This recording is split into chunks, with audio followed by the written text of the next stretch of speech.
हरे कृष्णा। आज की कथा में आप सभी भक्तों का हार्दिक स्वागत है। भगवान श्री कृष्ण और श्रीमती राधा रानी की कृपा सदैव आप और आपके समस्त परिवार पर बनी रहे। भगवान श्री विष्णु का ध्यान करके आज की पावन कथा का प्रारंभ करते हैं। पुलस्त्य जी बोले, हे राजन, पूर्व काल में स्वयं भगवान ने जब रघुवंश में अवतार लिया था तब वहां वे श्री राम के नाम से विख्यात हुए और तब उन्होंने लंका में जाकर रावण को मारा और देवताओं का कार्य किया था। इसके बाद जब वे वन से लौटकर पृथ्वी के राज्य सिंहासन पर स्थित हुए, उस समय उनके दरबार में अगस्त्य आदि बहुत से महात्मा ऋषि उपस्थित हुए। महर्षि अगस्त्य जी की आज्ञा से द्वारपाल ने तुरंत ही जाकर महाराज को ऋषियों के आगमन की सूचना दी और सूर्य के समान तेजस्वी महर्षियों को द्वार पर आया हुआ जानकर श्री रामचंद्र जी ने द्वारपाल से कहा कि तुम शीघ्र ही उन्हें भीतर लेकर आओ।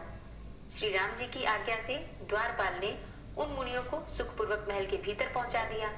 उन्हें आया देखकर रघुनाथ जी हाथ जोड़कर खड़े हो गए और उनके चरणों में प्रणाम करके उन्होंने उन सबको आसनों पर बिठाया। तदनंतर पुरोहित वशिष्ठ ने पाद्य, अर्घ्य और आचमन आदि निवेदन करके उनका आतिथ्य सत्कार किया। तत्पश्चात श्री रामचंद्र जी ने जब उनसे कुशल समाचार पूछा तब वे वेद वेदता महर्षि अगस्त्य को आगे करके इस प्रकार बोले, हे महाबाहो, आपके प्रताप से सर्वत्र कुशल है। हे रघुनंदन, बड़े सौभाग्य की बात है कि शत्रु दल का संहार करके लौटे हुए आपको हम लोग सकुशल देख रहे हैं। कुलघाती, पापी एवं दुरात्मा रावण ने आपकी पत्नी को हर लिया था। वह उन्हीं के तेज से मारा गया। आपने उसे युद्ध में मार डाला। हे रघु सिंह, आपने जैसा कर्म किया है वैसा कर्म करने वाला इस संसार में दूसरा कोई नहीं है। हे राजेंद्र, हम सब लोग यहाँ आपसे वार्तालाप करने के लिए आए हैं। इस समय आपका दर्शन करके हम पवित्र हो गए। आपके दर्शन से हम वास्तव में आज तपस्वी हुए हैं। आपने सबसे शत्रुता रखने वाले रावण का वध करके हमारे आंसू पोंछे हैं और सब लोगों को अभय दान दिया है। हे काकुत्स, आपके पराक्रम की कोई था नहीं है। आपकी विजय से वृद्धि हो रही है, यह बड़े आनंद की बात है। हमने आपका दर्शन और आपके साथ संभाषण कर लिया। अब हम लोग अपने अपने आश्रम को जाएंगे। हे रघुनंदन, आप भविष्य में कभी हमारे आश्रम पर भी जरूर आइएगा। पुलस्त्य जी कहते हैं कि हे भीष्म, ऐसा कहकर वे मुनि उसी समय अंतर्ध्यान हो गए। उनके चले जाने पर धर्मात्माओं में श्रेष्ठ श्री रामचंद्र जी ने सोचा, अहो, मुनि अगस्त्य ने मेरे सामने जो ये प्रस्ताव रखा है कि रघुनंदन फिर कभी मेरे आश्रम पर भी आना, तब अवश्य ही मुझे महर्षि अगस्त्य के यहाँ जाना चाहिए और देवताओं की कोई गुप्त बात हो तो उसे सुनना भी चाहिए, अथवा यदि वे कोई दूसरा काम बताएं तो उसे भी करना चाहिए। ऐसा विचार कर महात्मा रघुनाथ जी पुनः प्रजा के पालन में लग गए। एक दिन एक बूढ़ा ब्राह्मण जो उसी प्रांत का रहने वाला था, अपने मरे हुए पुत्र को लेकर राज द्वार पर आया और इस प्रकार कहने लगा, बेटा, मैंने पूर्व जन्म में ऐसा कौन सा पाप किया है जिससे तुझ इकलौते पुत्र को आज मैं मौत के मुख में पड़ा देख रहा हूँ। निश्चय ही यह महाराज श्री राम का ही दोष है, जिसके कारण तेरी मृत्यु इतनी जल्दी आ गई। हे रघुनंदन, अब मैं भी स्त्री सहित प्राण त्याग दूंगा। फिर आपको बाल हत्या, ब्रह्म हत्या और स्त्री हत्या तीनों पाप लगेंगे। रघुनाथ जी ने उस ब्राह्मण के दुख और शोक से भरी सारी बात सुनी। फिर उसे चुप कराकर महर्षि वशिष्ठ जी से पूछा, हे गुरुदेव, ऐसी अवस्था में इस अवसर पर मुझे क्या करना चाहिए? इस ब्राह्मण की कही हुई बात सुनकर मैं किस प्रकार अपने दोष का मार्जन करूं और इस बालक को जीवन दान कैसे दूं? इतने में ही देवर्षि नारद भी वहां आ पहुंचे। वे वशिष्ठ ऋषि के सामने खड़े हो गए और अन्य ऋषियों के समीप जाकर कहने लगे, हे महाराज, श्री राम जी से पहले सतयुग में सब और ब्राह्मणों की ही प्रधानता थी।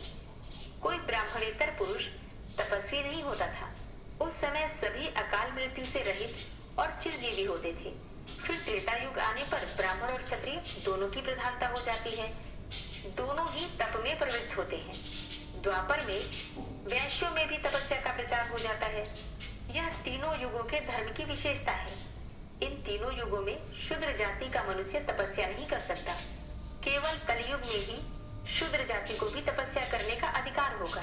हे राजन, इस समय आपके राज्य की सीमा पर एक खोटी बुद्धि वाला शूद्र अत्यंत कठोर तपस्या कर रहा है और उसी के शास्त्र विरुद्ध आचरण के प्रभाव से इस बालक की मृत्यु हुई है। राजा के राज्य या नगर में जो कोई भी अधर्म अथवा अनुचित कर्म करता है उसके पाप का चतुर्थांश राजा के हिस्से में आता है।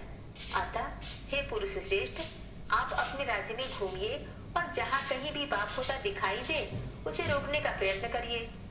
ऐसा करने से आपके धर्म, बल और आयु की वृद्धि होगी, साथ ही यह बालक भी जी उठेगा।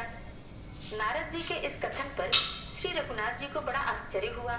वे अत्यंत हर्ष में भरकर लक्ष्मण जी से बोले, हे सौम्य, जाकर उस श्रेष्ठ ब्राह्मण को सांत्वना दो और उस बालक के शरीर को तेल से भरी नाव में रखवा दो। जिस प्रकार भी उस निरपराध बालक के शरीर की रक्षा हो सके वह उपाय करना चाहिए। उत्तम लक्षणों से युक्त सुमित्रा कुमार लक्ष्मण को इस प्रकार आदेश देकर भगवान श्री राम ने पुष्पक विमान का स्मरण किया। श्री रघुनाथ जी का अभिप्राय जानकर इच्छानुसार चलने वाला वह स्वर्ण भूषित विमान एक ही मुहूर्त में उनके समीप आ पहुंचा और हाथ जोड़कर बोला, महाराज, आपका आज्ञाकारी यह दास आपकी सेवा में उपस्थित है। पुष्पक की सुंदर उक्ति सुनकर महाराज श्री राम महर्षि वशिष्ठ को प्रणाम करके विमान पर आरूढ़ हुए और धनुष, भाथा एवं चमचमाता हुआ खड्ग लेकर तथा लक्ष्मण और भरत को नगर का भार सौंपकर दक्षिण दिशा की ओर चल दिए। दंडकारण्य के पास पहुंचने पर एक पर्वत के दक्षिण किनारे पर बहुत बड़ा तालाब दिखाई दिया। रघुनाथ जी ने देखा उस सरोवर के तट पर एक तपस्वी नीचा मुंह किए लटक रहा है और बड़ी कठोर तपस्या कर रहा है। भगवान श्री राम उस तपस्वी के पास जाकर बोले, हे तापस, मैं दशरथ का पुत्र राम हूँ और कौतूहलवश तुमसे एक प्रश्न पूछता हूँ। मैं यह जानना चाहता हूँ कि तुम किस लिए तपस्या करते हो।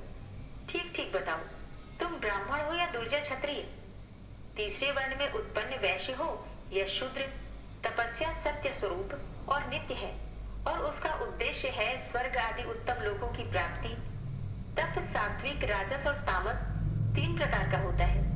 ब्रह्मा जी ने जगत के उपकार के लिए तपस्या की सृष्टि की है, अतः परोपकार के उद्देश्य से किया हुआ तप सात्विक होता है। क्षत्रियोचित तेज की प्राप्ति के लिए किया जाने वाला भयंकर तप राजस कहलाता है तथा जो दूसरों का नाश करने के लिए अपने शरीर को अस्वाभाविक रूप से कष्ट देते हुए तपस्या की जाती है वह आसुर अर्थात तामस कही गई है। तुम्हारा भाव आसुर जान पड़ता है तथा मुझे ऐसा प्रतीत होता है कि तुम द्विज नहीं हो। अनायास ही महान कर्म करने वाले श्री रघुनाथ जी के उपर्युक्त वचन सुनकर नीचे मस्तक करके लटका हुआ शूद्र उसी अवस्था में बोला, हे नृपश्रेष्ठ, आपका स्वागत है। हे रघुनंदन, चिरकाल के बाद मुझे आपका दर्शन हुआ है। मैं आपके पुत्र के समान हूँ। आप मेरे लिए पिता के तुल्य हैं, क्योंकि राजा तो सभी के पिता होते हैं। हे महाराज, आप हमारे पूजनीय हैं। हम आपके राज्य में तपस्या करते हैं, उसमें आपका भी भाग है। विधाता ने पहले से ही ऐसी व्यवस्था कर दी है। हे राजन, आप धन्य हैं जिनके राज्य में तपस्वी लोग इस प्रकार की सिद्धि की इच्छा रखते हैं। मैं शूद्र योनि में उत्पन्न हुआ हूँ और कठोर तपस्या में लगा हूँ। हे पृथ्वीनाथ, मैं झूठ नहीं बोलता, क्योंकि मुझे देवलोक प्राप्त करने की इच्छा है। हे काकुत्स, मेरा नाम शंभुक है। वह इस प्रकार बातें कर ही रहा था कि श्री रघुनाथ जी ने म्यान से चमचमाती हुई तलवार निकाली और उसका उज्जवल मस्तक धड़ से अलग कर दिया। उस शूद्र के मारे जाने पर इंद्र और अग्नि आदि देवता साधु साधु कहकर बारंबार श्री रामचंद्र जी की प्रशंसा करने लगे। आकाश से श्री रामचंद्र जी के ऊपर वायु देवता के छोड़े हुए दिव्य फूलों की सुगंध भरी दृष्टि होने लगी। जिस क्षण वह शूद्र मारा गया, ठीक उसी समय वह बालक जी उठा। पुलस्त जी कहते हैं कि तदनंतर देवता लोग अपने बहुत से विमानों के साथ वहां से चल दिए। श्री रामचंद्र जी ने भी शीघ्र ही महर्षि अगस्त के तपोवन की ओर प्रस्थान किया। फिर श्री रघुनाथ जी पुष्पक विमान से उतरे और मुनि श्रेष्ठ अगस्त को प्रणाम करने के लिए उनके समीप गए। श्री राम जी बोले, हे मुनि श्रेष्ठ, मैं दशरथ का पुत्र राम आपको प्रणाम करने के लिए सेवा में उपस्थित हुआ हूँ। आप अपनी सौम्य दृष्टि से मेरी ओर निहारिए। इतना कहकर उन्होंने बारंबार मुनि के चरणों में प्रणाम किया और कहा, हे भगवान, मैं शंभुक नामक शूद्र का वध करके आपका दर्शन करने की इच्छा से यहाँ आया हूँ। कहिए, आपके शिष्य कुशल से है ना? इस वन में तो कोई उपद्रव नहीं है। अगस्त्य जी बोले, हे रघुश्रेष्ठ, आपका स्वागत है। हे जगदवंद्य, हे सनातन परमेश्वर, आपके दर्शन से आज मैं इन मुनियों सहित पवित्र हो गया। आप आपके लिए यह अर्घ्य प्रस्तुत है, इसे स्वीकार करें। आप अपने अनेकों उत्तम गुणों के कारण सदा सबके सम्मान के पात्र हैं। मेरे हृदय में तो आप सदा ही विराजमान रहते हैं, अतः मेरे परम पूज्य हैं। आपने अपने धर्म से ब्राह्मण के मरे हुए बालक को जिला दिया। हे भगवान, आज रात को आप यहाँ मेरे पास रहिए। हे महामते, कल सवेरे ही आप पुष्पक विमान से अयोध्या को लौट जाइएगा। हे सौम्य, यह आभूषण विश्वकर्मा का बनाया हुआ है। यह दिव्य अमरण है और अपने दिव्य रूप एवं तेज से जगमगा रहा है। हे राजेंद्र, आप इसे स्वीकार करके मेरा प्रिय कीजिए, क्योंकि प्राप्त हुई वस्तु का पुनः दान कर देने से महाफल की प्राप्ति बताई गई है। श्री राम जी ने कहा, हे ब्राह्मण, आपका दिया हुआ यह दान लेना मेरे लिए निंदा की बात होगी। क्षत्रिय जानबूझकर ब्राह्मण का दिया हुआ दान कैसे ले सकता है? यह बात आप ही मुझे बताइए। किसी आपत्ति के कारण मुझे कष्ट हो ऐसी बात भी नहीं है। दान कैसे दूं? इसे लेकर मुझे केवल दोष का भागी होना पड़ेगा, इसमें तनिक भी संदेह नहीं है।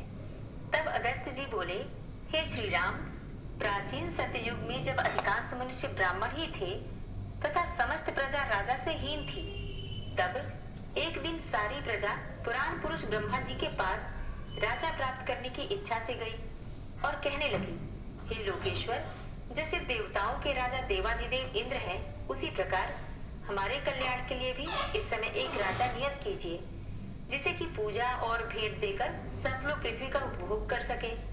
तब देवताओं में श्रेष्ठ ब्रह्मा जी ने इंद्र सहित समस्त लोकपालों को बुलाकर कहा, तुम सब लोग अपने अपने तेज का अंश यहाँ एकत्रित करो। तब संपूर्ण लोकपालों ने मिलकर 4 भाग दिए। यह भाग अक्षय था, उससे अक्षय राजा की उत्पत्ति हुई।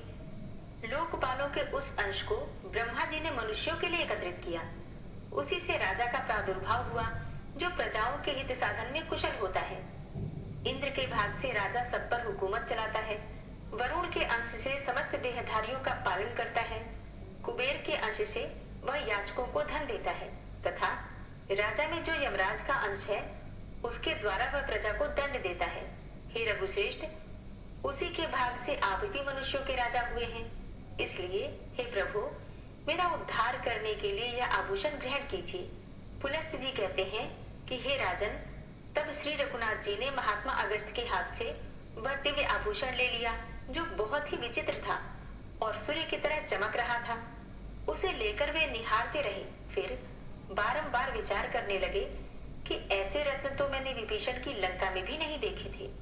इस प्रकार मन ही मन सोच विचार करने के बाद श्री रामचंद्र जी ने महर्षि अगस्त्य से उस दिव्य आभूषण की प्राप्ति का वृतांत पूछना आरंभ किया। श्री राम जी बोले, ब्राह्मण, यह रत्न तो बड़ा अद्भुत है, राजाओं के लिए भी यह अलभ्य ही है। आपको यह कहां से और कैसे मिल गया तथा किसने इस आभूषण को बनाया है? अगस्त्य जी ने कहा, हे रघुनंदन, पहले त्रेता युग में एक बहुत विशाल वन था। इसका व्यास 100 योजन का था, किंतु उसमें न पशु रहता था और न पक्षी। उस वन के मध्य भाग में 4 कोस लंबी एक झील थी, जो हंस और कारंडव आदि पक्षियों से संकुल थी। वहां मैंने एक बड़े आश्चर्य की बात देखी। सरोवर के पास ही एक बहुत बड़ा आश्रम था, जो बहुत पुराना होने पर भी अत्यंत पवित्र दिखाई देता था, किंतु उसमें कोई तपस्वी नहीं था और न कोई और जीव भी थे। मैंने उस आश्रम में रहकर ग्रीष्म काल की एक रात्रि व्यतीत की। सवेरे उठकर उस तालाब की ओर चला तो रास्ते में मुझे एक बहुत बड़ा मुर्दा दिखाई पड़ा, जिसका शरीर अत्यंत हृष्ट पुष्ट था। मालूम होता था किसी तरुण पुरुष की लाश है। उसे देखकर मैं सोचने लगा, यह कौन है, इसकी मृत्यु कैसे हो गई तथा यह इस महान वन में आया कैसे था। इन सारी बातों का मुझे अवश्य पता लगाना चाहिए। मैं खड़ा खड़ा यही सोच रहा था कि इतने में ही आकाश से एक दिव्य एवं अद्भुत विमान उतरता दिखाई दिया। वह परम सुंदर और मन के समान वेगशाली था। एक ही क्षण में वह विमान सरोवर के निकट आ पहुंचा। मैंने देखा कि उस विमान से एक दिव्य मनुष्य उतरा और सरोवर में नहाकर उस मुर्दे का मांस खाने लगा। भर पेट उस मोटे ताजे मुर्दे का मांस खाकर वह फिर सरोवर में उतरा और उसकी शोभा निहारकर फिर शीघ्र ही स्वर्ग की ओर जाने लगा। उस शोभा संपन्न देवोपम पुरुष को ऊपर जाते देखकर मैंने कहा, स्वर्गलोक के निवासी महाभाग, तनिक ठहरो, मैं तुमसे एक बात पूछता हूँ, तुम्हारी यह कैसी अवस्था है? तुम कौन हो? देखने में तो तुम देवता के समान जान पड़ते हो, किंतु तुम्हारा भोजन बहुत ही घृणित है। हे सौम्य, ऐसा भोजन क्यों करते हो और कहाँ रहते हो? हे रघुनंदन, मेरी बात सुनकर उस स्वर्गवासी पुरुष ने हाथ जोड़कर कहा, विप्रवर, मेरा जैसा वृतांत है उसे आप सुनिए। पूर्व काल की बात है, विदर्भ देश में मेरे महायशस्वी पिता राज्य करते थे। वे वसुदेव के नाम से त्रिलोकी में विख्यात और परम धार्मिक थे। उनकी 2 स्त्रियां थीं। उन दोनों से एक एक करके 2 पुत्र हुए। मैं उनका ज्येष्ठ पुत्र था। लोग मुझे श्वेत कहते थे। मेरे छोटे भाई का नाम था सुरथ। पिता की मृत्यु के बाद पूर्ववासियों ने विदर्भ देश के राज्य पर मेरा अभिषेक कर दिया। तब मैं वहां पूर्ण सावधानी के साथ राज्य का संचालन करने लगा। इस प्रकार राज्य और प्रजा का पालन करते हुए मुझे कई हजार वर्ष बीत गए। एक दिन किसी निमित्त को लेकर मुझे प्रबल वैराग्य हो गया और मैं मरण पर्यंत तपस्या का निश्चय करके इस तपोवन में चला आया। राज्य पर मैंने अपने भाई महारथी सुरथ का अभिषेक कर दिया था। फिर इस सरोवर पर आकर मैंने अत्यंत कठोर तपस्या आरंभ की। 80,000 वर्षों तक इस वन में मेरी तपस्या चालू रही। उसके प्रभाव से मुझे भुवनों में सर्वश्रेष्ठ कल्याण में ब्रह्मलोक की प्राप्ति हुई, किंतु वहां पहुंचने पर मुझे भूख और प्यास अधिक सताने लगी। मेरी इंद्रियां तिलमिला उठी। मैंने त्रिलोकी के सर्वश्रेष्ठ देवता ब्रह्मा जी से पूछा, हे भगवान, यह लोक तो भूख और प्यास से रहित सुना गया है। यह मुझे किस कर्म का फल प्राप्त हुआ है कि भूख और प्यास यहाँ भी मेरा पिंड नहीं छोड़ती? हे देव, शीघ्र बताइए, मेरा आहार क्या है? हे महामुने, इस पर ब्रह्मा जी ने बहुत देर तक सोचने के बाद कहा, हे तात, पृथ्वी पर कुछ दान किए बिना यहाँ कोई वस्तु खाने को नहीं मिलती। तुमने उस जन्म में भिखमंगे को भी कभी भीख तक नहीं दी है। जब तुम राजभवन में रहकर राज्य करते थे, उस समय भी भूल से या मोहवश तुम्हारे द्वारा किसी अतिथि को भोजन तक नहीं मिला है। इसलिए यहाँ रहते हुए भी तुम्हें भूख और प्यास का कष्ट भोगना पड़ता है। हे राजेंद्र, भांति भांति के आहारों से जिसको तुमने भली भांति पुष्ट किया है, वह तुम्हारा उत्तम शरीर पड़ा हुआ है। तुम उसी का मांस खाओ, क्योंकि उसी से तुम्हारी तृप्ति होगी। ब्रह्मा जी के ऐसा कहने पर मैंने पुनः उनसे निवेदन किया, हे प्रभु, अपने शरीर का भक्षण कर लेने पर भी फिर मेरे लिए दूसरा कोई आहार तो नहीं रह जाता है जिससे शरीर की भूख मिट सके तथा जो कभी चुकने वाला ना हो। ऐसा कोई भोजन मुझे देने की कृपा कीजिए। तब ब्रह्मा जी ने कहा, तुम्हारा शरीर ही अक्षय बना दिया गया है। उसे प्रतिदिन खाकर तुम तृप्ति का अनुभव करते रहोगे।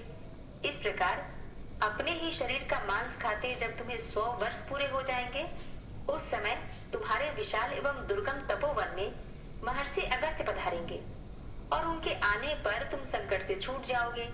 हे राजर्षि, वे इंद्र सहित संपूर्ण देवताओं और असुरों का भी उद्धार करने में समर्थ हैं। फिर तुम्हारे इस घृणित आहार को छुड़ाना उनके लिए कोई बड़ी बात नहीं है। भगवान ब्रह्मा जी का यह कथन सुनकर मैं अपने शरीर के मांस का घृणित भोजन करने लगा। हे विप्रवर, यह कभी नष्ट नहीं होता तथा इससे मेरी पूर्ण वृद्धि भी हो जाती है। न जाने कब वे मुनि इस वन में आकर मुझे दर्शन देंगे। यही सोचते हुए मुझे 100 वर्ष पूरे हो गए हैं। हे ब्रह्मन, अब अगस्त मुनि ही मेरे सहायक होंगे, यह बिल्कुल निश्चित बात है। राजा श्वेत का यह कथन सुनकर तथा उनके उस घृणित आहार पर दृष्टि डालकर मैंने कहा, अच्छा, तो तुम्हारे सौभाग्य से मैं आ गया। अब निस्संदेह तुम्हारा उद्धार करूंगा। तब वे मुझे पहचान कर दंड की भांति मेरे सामने पृथ्वी पर पड़ गए। यह देखकर मैंने उन्हें उठा लिया और कहा, बताओ, मैं तुम्हारा कौन सा उपकार करूं? राजा बोले, हे ब्रह्मन, इस घृणित आहार से तथा जिस पाप के कारण यह मुझे प्राप्त हुआ है, उससे मेरा आज उद्धार कीजिए, जिससे मुझे अक्षय लोक की प्राप्ति हो सके। हे ब्रह्मर्षि, अपने उद्धार के लिए मैं यह दिव्य आभूषण आपको भेंट करता हूँ। इसे लेकर मुझ पर कृपा कीजिए। हे रघुनंदन, उस स्वर्गवासी राजा की ये दुख भरी बातें सुनकर उसके उद्धार की दृष्टि से ही इस दान को मैंने स्वीकार किया, लोभवश नहीं। इस आभूषण को लेकर जो ही मैंने अपने हाथ पर रखा, उसी समय उनका वह मुर्दा शरीर अदृश्य हो गया। फिर मेरी आज्ञा लेकर वे राजर्षि बड़ी प्रसन्नता के साथ विमान द्वारा ब्रह्मलोक को चले गए। इंद्र के समान तेजस्वी राजर्षि श्वेत ने ही मुझे यह सुंदर आभूषण दिया था और इसे देखकर वे अपने पाप से मुक्त हो गए। हरे कृष्णा। आज की कथा का यहीं पर समापन करती हूँ। इसके आगे का वृतांत आप कल की कथा में सुनेंगे। उम्मीद करती हूँ कल भी आप कथा जरूर सुनेंगे। और हाँ, आज की कथा आपको कैसी लगी कमेंट बॉक्स में जरूर बताइए। ओम विश्वं विष्णुर्वषट्कारो भूतभव्य भवत्प्रभु भूतकृत भूतभृद्भावो भूतात्मा भूतवाहन भूतात्मा परमात्मा च मुक्तानां परमागति अव्ययः पुरुषः साक्षी क्षेत्रज्ञो अक्षर एव च योगो योगविदां नेता प्रधानपुरुषेश्वरः नारसिंहवपुः श्रीमान् केशवः पुरुषोत्तमः सर्वः शर्वः शिवस्थाणुर्भूतादिर्निधिर्व्ययः सम्भवो भावनो भर्ता प्रभवः प्रभुरीश्वरः स्वयंभू शम्भुरादित्यः पुष्कराक्षो महास्वनः अनादिनिधनो धाता विधाता धातुरुत्तमः अप्रमेयो ऋषिकेश पद्मनाभो अमरप्रभु विश्वकर्मा मनुस्त्वष्टा स्थविष्ठः स्थविरो ध्रुवः अग्राह्यः शाश्वतः कृष्णो लोहिताक्षः प्रतर्दनः प्रभूतस्त्रिककुब्धाम पवित्रं मङ्गलं परम् ईशानः प्राणदः प्राणो ज्येष्ठः श्रेष्ठः प्रजापति हिरण्यगर्भो भूगर्भो माधवो मधुसूदनः ईश्वरो विक्रमी धन्वी मेधावी विक्रमः क्रमः अनुत्तमो दुराधर्ष कृतज्ञः कृतिरात्मवान् सुरेशः शरणं शर्म विश्वरेताः प्रजाभव अह संवत्सरो व्याल प्रत्ययः सर्वदर्शनः अज सर्वेश्वर सिद्ध सिद्धि सर्वादिर्च्युत वृषाकपिर्मेयात्मा सर्वयोगविनिश्रित वसुर्वसुमना सत्य समात्मा संमितः सम अमोघ पुण्डरीकाक्षो वृषकर्मा वृषाकृतिः रुद्रो बहुशिरा बभ्रुर्विश्वयोनिः शुचिश्रवा अमृतः शाश्वतस्थाणुर्वरारोहो महातपः सर्वगः सर्वविद्भानुर्विश्वक्सेनो जनार्दनः वेदो वेदविद्व्यङ्गो वेदाङ्गो वेदवित्कविः लोकाध्यक्ष सुराध्यक्षो धर्माध्यक्ष कृताकृत चतुरात्मा चतुर्व्यूहश्चतुर्द्रष्टश्चतुर्भुज भ्राजिष्णुर्भोजनं भोक्ता सहिष्णुर्जगदाति च अनघो विजयो जेता विश्वयोनिः पुनर्वसु उपेन्द्रो वामनः प्रांशुर्मोघः शुचिरुर्जिता अतीन्द्रः संग्रहः सर्गो धृतात्मा नियमो यमः वेद्यो वैद्यः सदा योगी वीरः माधवो मधु अतीन्द्रियो महामायो महोत्साहो महाबलः महाबुद्धिर्महावीर्यो महाशक्तिर्महाद्युति अनिर्देश्य वपु श्रीमान् मेयात्मा महाधृतिर् महिश्वासो महिभर्ता श्रीनिवास सतां गति अनिरुद्ध सुरानंदो गोविंदो गोविंदांपति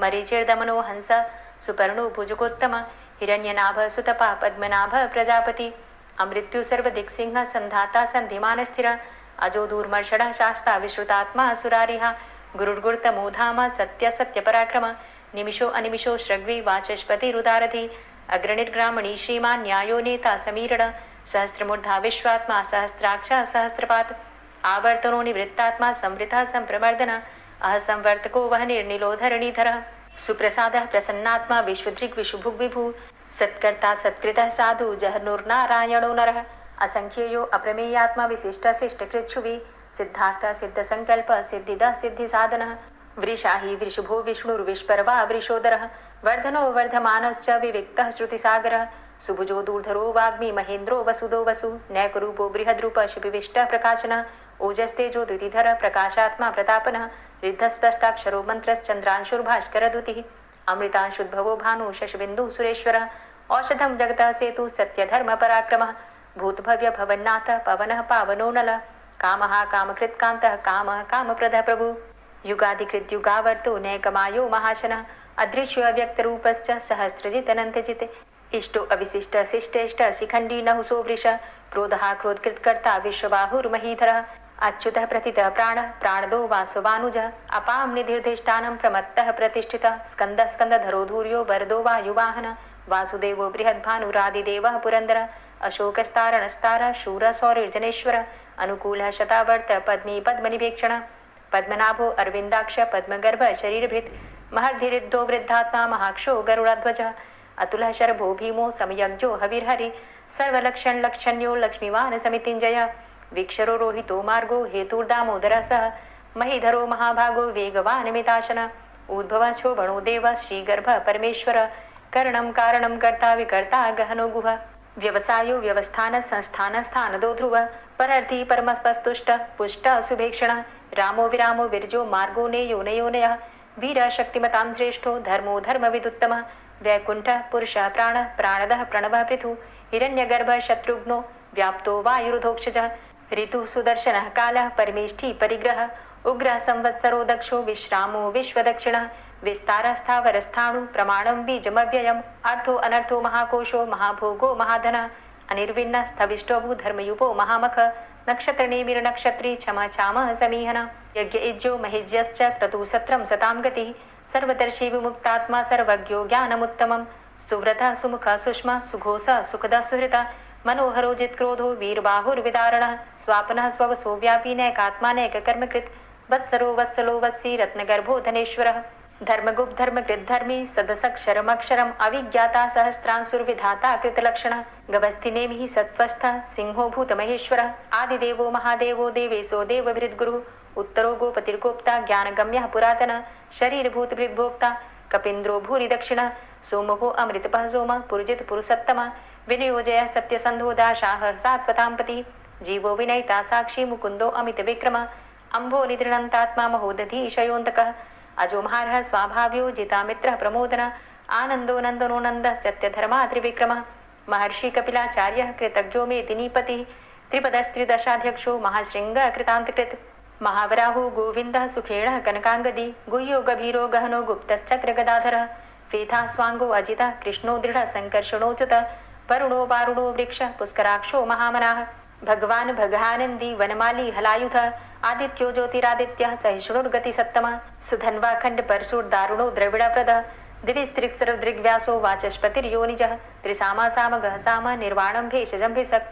संन्यासकृच्छमः शान्तो निष्ठा शान्तिः परायणं शुभाङ्गः शान्तिदस्रष्टा कुमुदः कुबलेशय गोहितो गोपतिर्गोप्ता वृषभाक्षो वृषप्रियः अनिवर्ति निवृतात्मा संक्षेप्ता चेमकृच्छिवः श्रीवत्सवक्षा श्रीवास श्रीपति श्रीमताम्बर श्रीद श्रीश श्रीनिवास श्रीनिधि श्रीविभावन श्रीधर श्रीकर श्रेय श्रीमान लोकत्रयाश्रय स्वक्ष स्वंग शतानंदो नंदिर्ज्योतिर्गणेश्वर विजितात्मा विधेयात्मा सत्कीर्तिश्छिन्न संशय उदीर्ण सर्वतक्षसुर निश शाश्वत स्थिर भूषयो भूषणो भूतिर्विशोक शोकनाशन अर्चिष्मान अर्चित कुंभो विशुद्धात्मा विशोधन अनिरुद्धो अप्रतिरथ प्रद्युम्नो अमित विक्रम कालिनेमि निहावीर शौरी सूर्जनेश्वर त्रिलोकात्मा त्रिलोकेशः केशवः केशिहारी कामदेवः कामपालः कामीकान्तः कृतागमः अनिर्देशव पूर्विष्णोर्वीरो अनंतो धनंजयः ब्रह्मण्यो ब्रह्मकृत् ब्रह्मा ब्रह्म ब्रह्म विवर्धन ब्रह्मविद् ब्राह्मणे ब्रह्मी ब्रह्मज्ञो ब्राह्मण प्रिय महाक्रमो महाकर्मा महातेजा महोरगः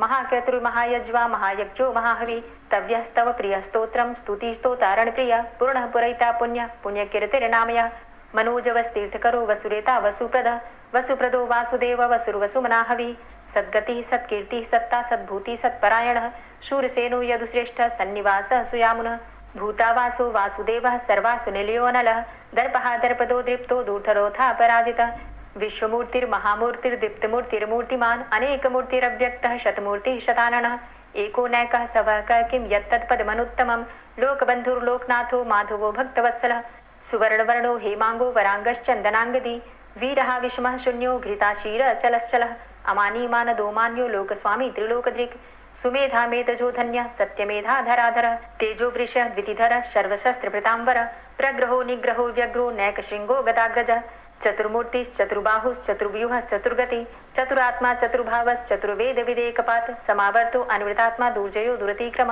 दुर्लभो दुर्गमो दुर्गो दुरावासो दुरारिहा शुभांगो लोकसारंग शुतन्तुस्तन्तुवर्धन इंद्रकर्मा महाकर्मा कृतकर्मा कृतागम उद्भवः सुन्दरः सुन्दो रत्ननाभः सुलोचनः अर्को वाजसनः शृङ्गी जयन्तः सर्वविजयी सुवर्णबिन्दुरक्षोभ्य सर्वभागीश्वरेश्वरः महाहृदो महागर्तो महाभूतो महानिधि कुमुदः कुन्दरः कुन्दः पर्जन्यः पावनो नीलः अमृताशो अमृतवपुः सर्वज्ञः सर्वतोमुखः सुलभः सुव्रतः सिद्धः शत्रुजित् शत्रुतापनः न्यग्रोधो दुम्बरो अस्वस्थश्चाणुरान्ध्रनिषूदनः सहस्रार्चिः सप्तजिह्वः सप्तैधा सप्तवाहनः अमूर्तिरणघो अचिन्त्यो भयकृद् भयनाशनः अणुर्बृहत्कृशः स्थूलो गुणभृन्निर्गुणो महान् अधृतः स्वधृतः स्वास्य प्राग्वंशो वंशवर्धनः भारभृति कथितो योगी योगी स सर्वकामद आश्रम श्रमण छाम सुपर्णो वायुवाहन धनुर्धरो धनुर्वेदो दण्डोदमयितादम अपराजितः सर्वसहो नियन्ता नियमो यमः सत्त्ववान् सात्विकः सत्य सत्यधर्मपरायण अभिप्रायः प्रियार्होरः प्रियकृत् प्रीतिवर्धनः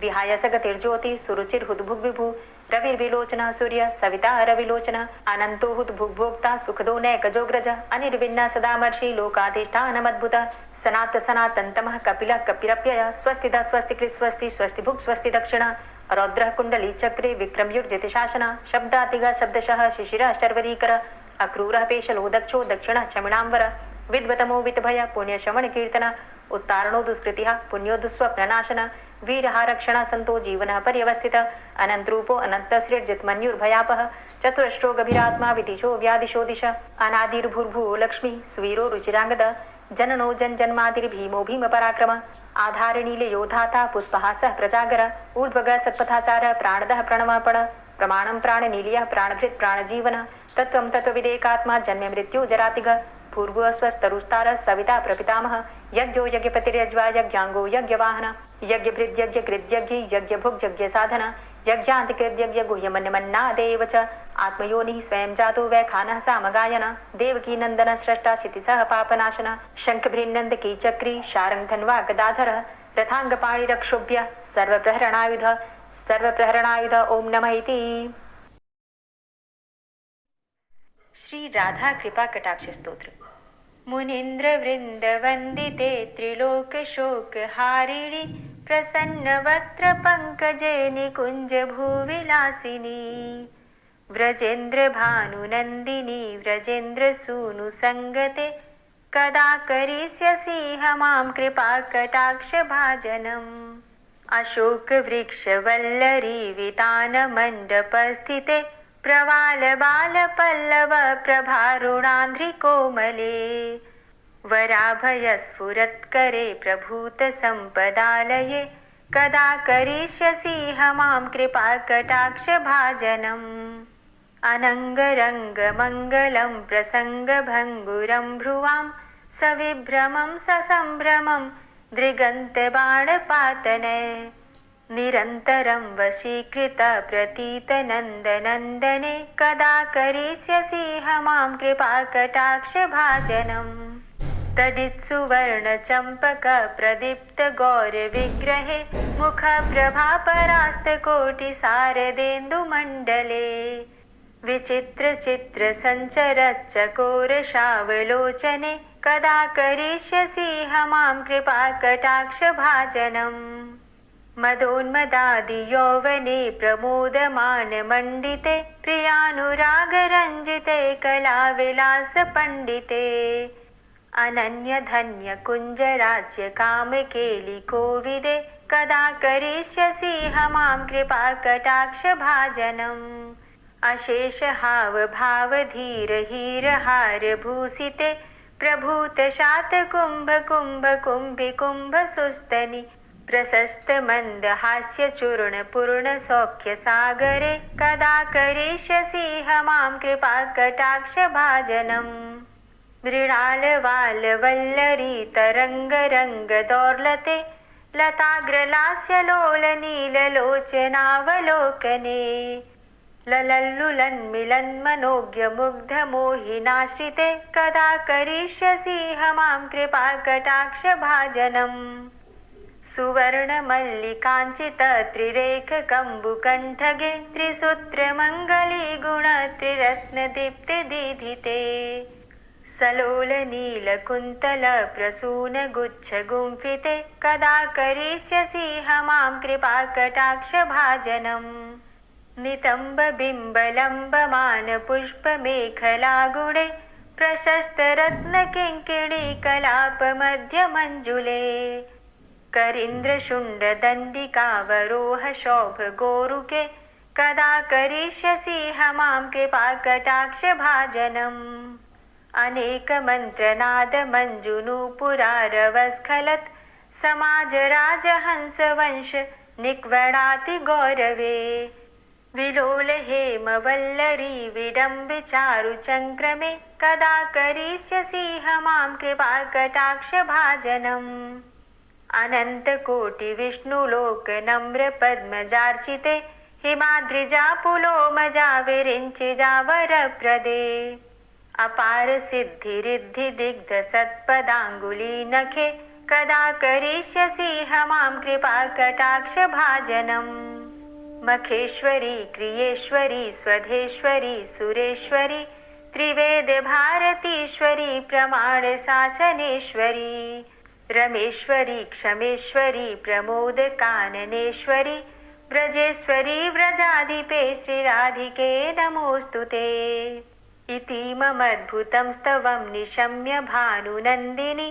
करोतु सन्ततं जनं कृपाकटाक्षभाजनम् भवेत्तदैव सञ्चित त्रिरूपकर्मनाशनं लभेत्तदा ब्रजेन्द्रसूनुमण्डलप्रवेशनम्।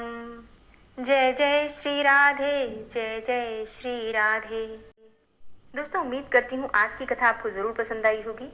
तो अगर कथा पसंद आई हो तो वीडियो को लाइक ज़रूर किया कीजिए और अगर संभव हो तो वीडियो को ज़्यादा से ज़्यादा शेयर कीजिए। और हाँ, कमेंट बॉक्स में राधे राधे ज़रूर लिखा कीजिए। और जो भक्त इस चैनल पर पहली बार आए हैं, अभी तक आपने चैनल को सब्सक्राइब नहीं किया है, तो आज की वीडियो अगर आपको अच्छी लगे तो चैनल को सब्सक्राइब करके बेल आइकन को ज़रूर प्रेस कर लीजिए। इससे ये होगा कि इस चैनल पर जो भी नई वीडियो अपलोड होंगी उनकी नोटिफिकेशन आपको सही समय पर प्राप्त होगी। मिलती हूँ मैं आपसे अगली वीडियो में, तब तक के लिए जय श्री राधे।